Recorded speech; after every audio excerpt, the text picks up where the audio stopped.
ladies and gentlemen, the President of the United States.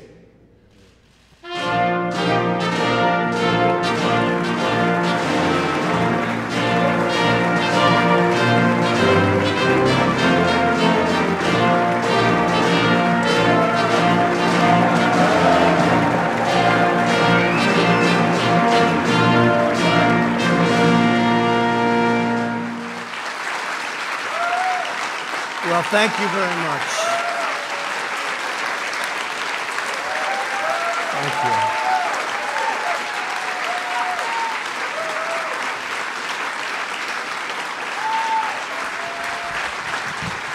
Thank you.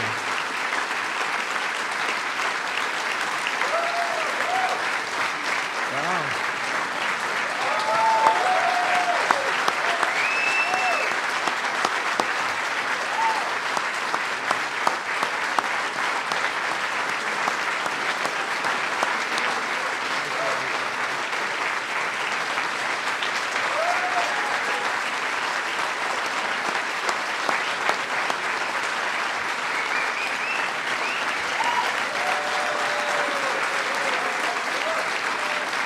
Well, thank you very much, everybody. Wow.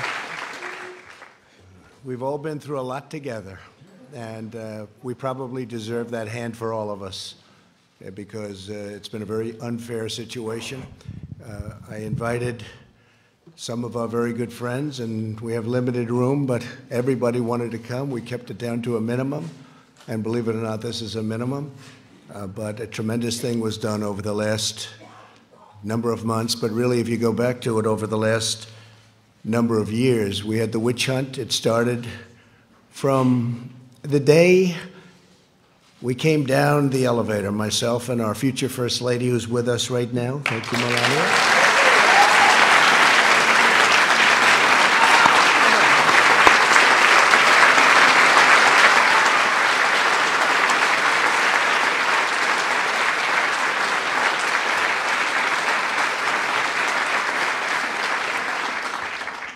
And it never really stopped. We've been going through this now for over 3 years. And one of the reasons the stock market's gone up so much in the last few days is people think we're doing so well. They liked the State of the Union speech.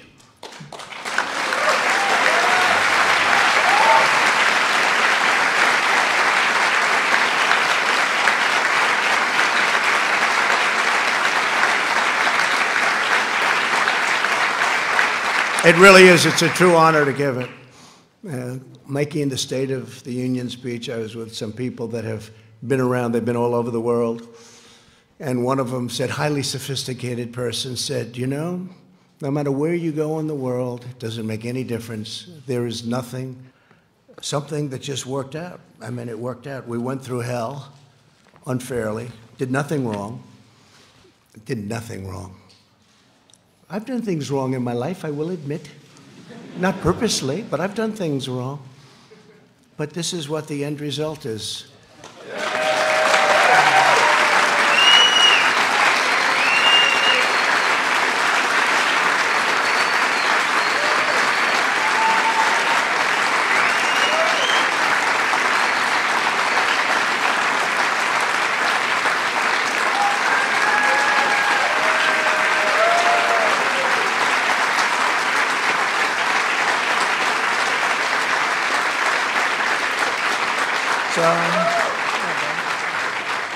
You could take that home, honey. Maybe we'll frame it.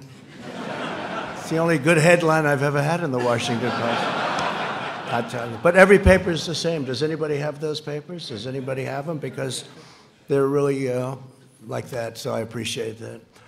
But some of the people here have been incredible warriors. They're warriors.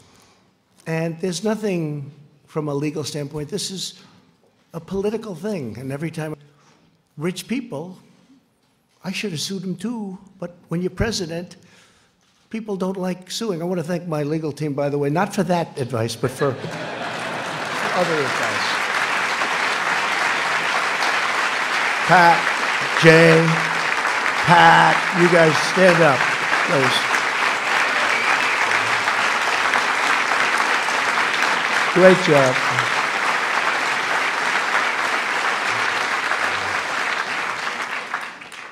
right at the beginning, they said, "Sir, you have nothing to worry about. All of the facts are on your side." I said, "You don't understand. That doesn't matter. That doesn't matter." And that was really true. They made up facts. A corrupt politician named Adam Schiff made up my statement to the Ukrainian president. He brought it out of thin air, just made it up. They say he's a screenwriter, a failed screenwriter. He tried to go into, unfortunately, he went into politics after that. Right from the beginning, he never changed. And Mitch McConnell, I want to tell you, you did a fantastic job.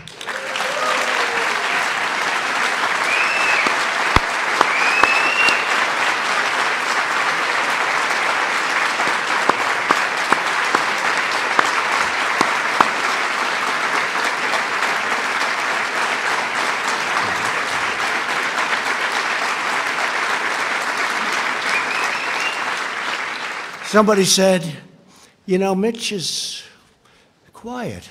And I said, "He's not quiet. He's not quiet. He doesn't want people to know him." And they said, "Is Mitch smart?" I said, "Well, let's put it this way.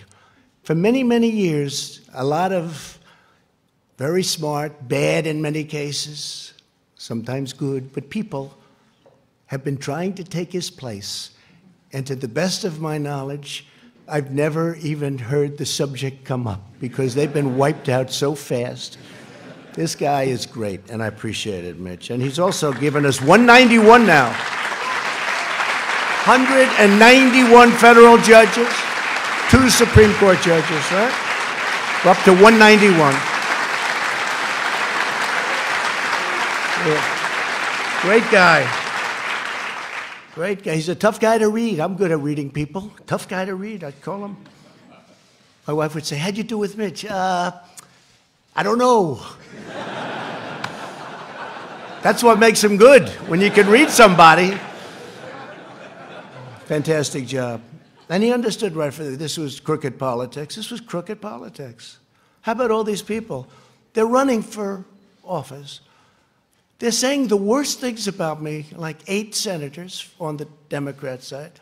Most of them got wiped out. You know, they got their 1% or less. Most of them got less. Be voting. So I think it's incredible. But so, Mitch, I want to thank you very much. Incredible. And you have some of you folks here. And they're incredible people. And they've been right from the beginning. And again, you're out of session. Unfortunately, I only told these folks, let's do this today. We did a prayer breakfast this morning, and I thought that was really good. In fact, that was so good it might wipe this out. But by the time we finish, this will wipe that one out, those statements. I had Nancy Pelosi sitting 4 seats away, and I'm saying things that a lot of people wouldn't have said, but I meant every word of it. But we have some of the folks that are going to be leaving right after this, and they work hard, and they did work hard. Bill Cassidy, Senator. Stand up, Bill.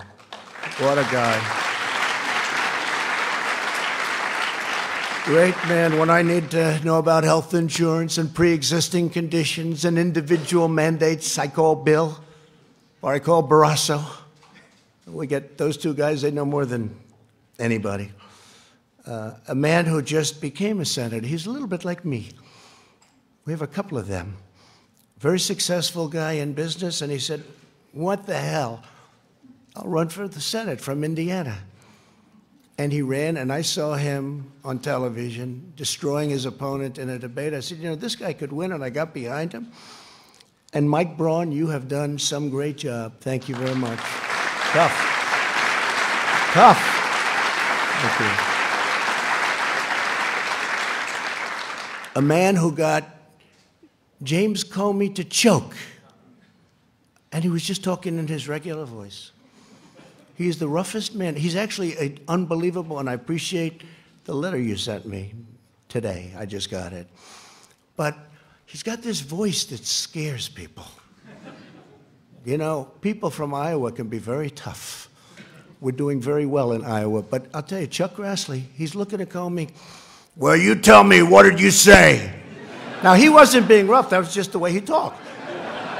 And that was when Comey, I think that was when Comey announced that he was leaking lying and everything else, right? He choked because he never heard anybody talk like that.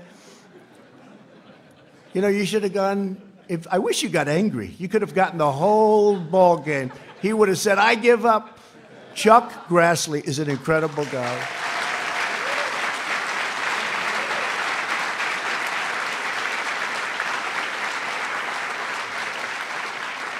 And a man who, you know, he was running against a tough, smart campaigner. We learned out Mitt Romney. I'm sorry.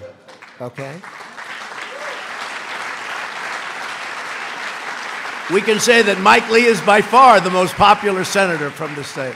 But you've done a fantastic job, Mike, in many ways. In many ways. The word would sound so good. It's called total acquittal. Total acquittal.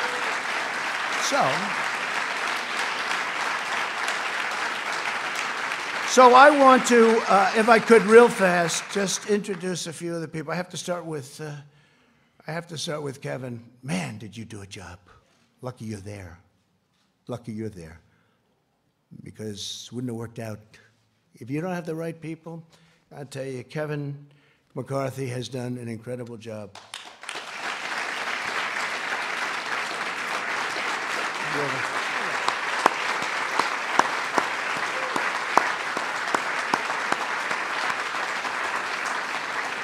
And he loves his job and he loves his country. Tell you what, Mitch and Kevin, they love what they do. Now, Mitch wouldn't even tell you he liked it. Say, Mitch, do you like it? I don't know. He's the greatest poker player, right? Kevin will say, I love it, right? And I will say that you're going to be Speaker of the House because of this impeachment hoax. I really believe it. I really believe it. And I'm going to work hard on it. I'm going to try and get out to those Trump areas that we won by a lot. And, you know, in 18, we didn't win. And I'll beat them again if I have to. But what they're doing is very unfair. Very unfair. So Kevin McCarthy has been great. So, a few names. Job. Thank you very much. Mark Meadows. And Mike Johnson of Louisiana. Where's Mike? Central Casting, what a job. You can represent me anytime. You can represent me anytime. Thank you.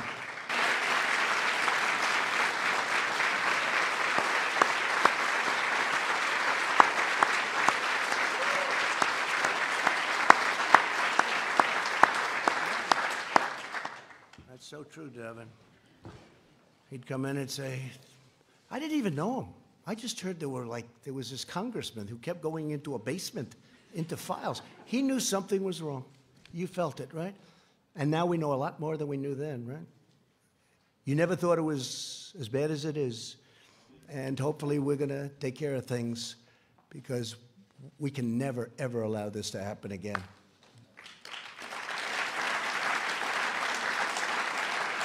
Scott Perry of Pennsylvania. Scott, thank you. Thank you, Scott. Really great. And you're doing very well over there, by the way. Just so your numbers. A man who is Central Casting. If I'm going to pick Perry Mason, I'm going to do a remake of Perry Mason. Other than Bill Barr, I picked this guy, but I have to say I picked Barr. I picked Barr first, right? John Ratliff, right? But I have to tell you, if we're doing a remake of Perry Mason, the man I get, there's nobody in Hollywood like this, John Ratliff, right? Stand up, John. Such a great lawyer. Incredible guy, incredible talent, but just a great lawyer, and we appreciate it. He gets on that screen, and everyone says, I agree. The other side folds up so fast. We'll probably be using a lot of you in the next year. But you have been fantastic, John. We appreciate it. Thank you very much. A man who's braver than me and braver than all of us in this room, he got whacked. He got whacked. My Steve, right? I went to the hospital with our great First Lady that night, right, honey? And we saw a man that was not going to make it. He was not going to make it. He was the doctor. And I told him, his wife, I said, she loves you. Why do you say that? Because she was devastated. A lot of wives wouldn't give a damn. A lot A lot of wives. A lot of wives would have said, hey, yeah. I said, how's he doing? Oh, she couldn't even talk. She was inconsolable. Most wives would say, not good. Listen, I'm going home now. But the doctor came in. The wife is like, she was a total mess. She was really devastated. And it really looked like he had a 25% chance. I think you set a record for blood loss. And Steve Scalise, I actually, honestly, I think you're better looking now. You're more handsome now. You weren't that good looking. You look good now. He looks better now. Can you believe it? I don't know what the hell that is. Sure. Better now.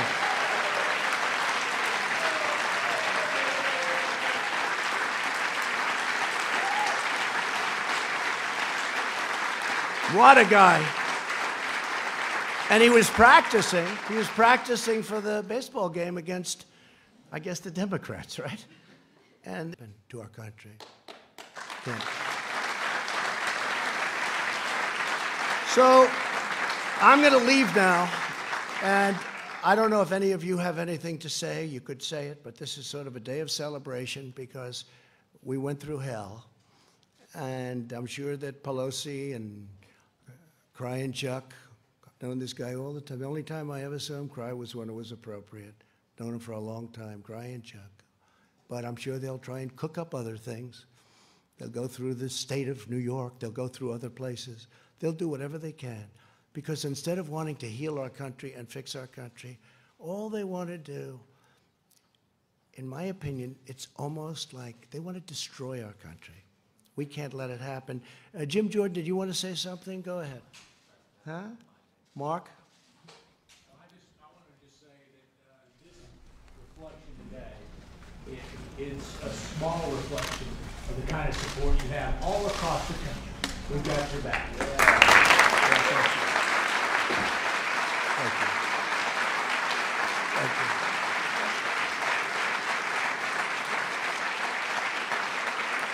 you. This was a highly partisan situation. Pelosi said, I copied it down exactly. Before the impeachment, she wanted to impeach from day one, by the way. Don't let it fool you. You know, she said, no, the impeachment is a very serious thing. I said, she wants to impeach. Watch. Impeachment is so divisive to the country that unless there's something so compelling and so overwhelming and bipartisan, it was 197 to nothing.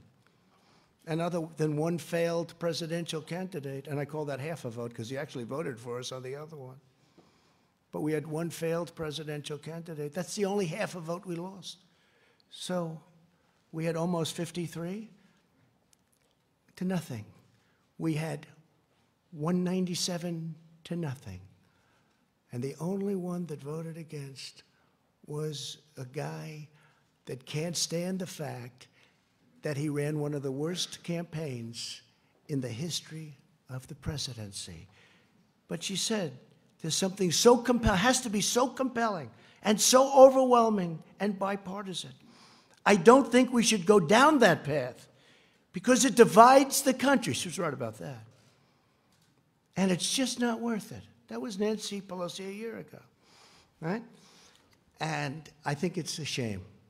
I think it's a shame. But as I said, if we can put this genius to work on roads and highways and bridges and all of the things we can do, prescription drugs. You know, we had Secretary Azar's here, and I want to thank him for this, but we had first time in 51 years where drug prices actually came down last year. First time in 51 years. But what we can do working with both parties in Congress would be unbelievable. It'd be unbelievable, all we can do.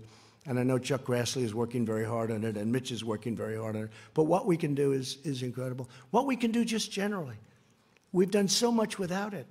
We've rebuilt our military. We've cut regulations at a level that nobody thought possible. We'll always protect our Second Amendment. We all know that. But I just want to tell you that it's an honor to be with you all. I want to apologize to my family for having them have to go through a phony, rotten deal by some very evil and sick people. And Ivanka's here, and my my sons, and my whole family. And that includes Barron. That includes Barron, who's up there as a young boy. Stand up, honey. Ivanka, thank you, honey. Come.